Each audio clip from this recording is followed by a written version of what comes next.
In the East Bay, a storm triggered a rock slide in the Oakland Hills. Right now, crews are working to restore power and are continuing to clear that roadway. KTVU's Evan Cernovsky, joining us now live from Butters Road, where they're making some progress. Evan, how's it going so far? It's going well, Christian. I want to show you something.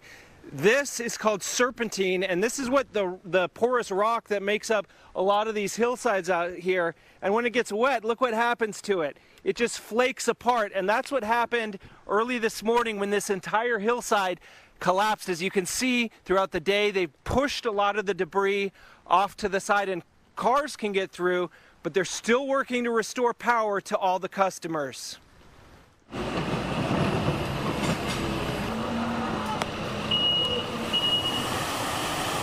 Several days of soaking rains took a toll on the Oakland Hills Friday. It's always a risk in the hills. Residents are used to landslides like these when the heavy rains come.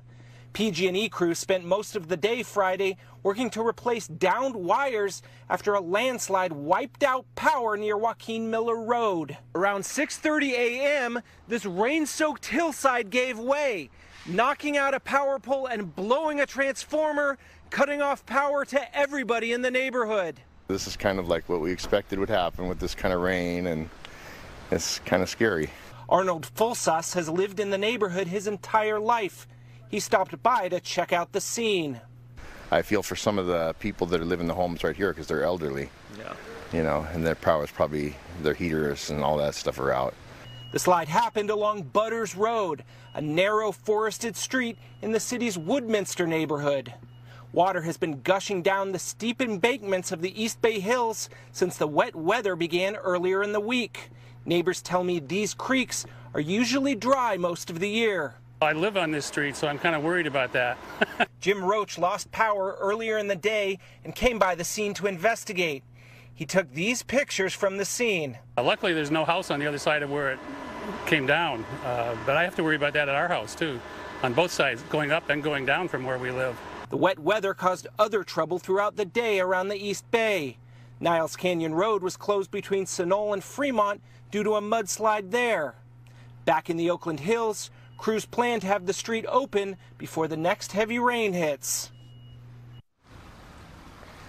Now, Christian, Greg, we're back out here on Butters Road, where earlier this morning PG&E said 1,300 people were without power. They recently updated that number to 91, and they've actually returned in the last few minutes here. They're hoping to get power on for all those people by 8 p.m. tonight.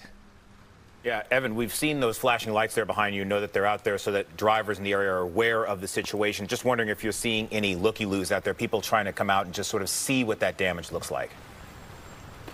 Oh, absolutely, Christian. All day long, a lot of the neighbors here have been walking by, and for the first couple hours or so, they couldn't get by while PG&E was restringing these lines, hoping to get power flowing through them soon. Now the road's open, so over the last couple minutes, we've seen a lot more cars coming through trying to check out the situation. All right, Evan, thank you very much. Try to stay warm out there.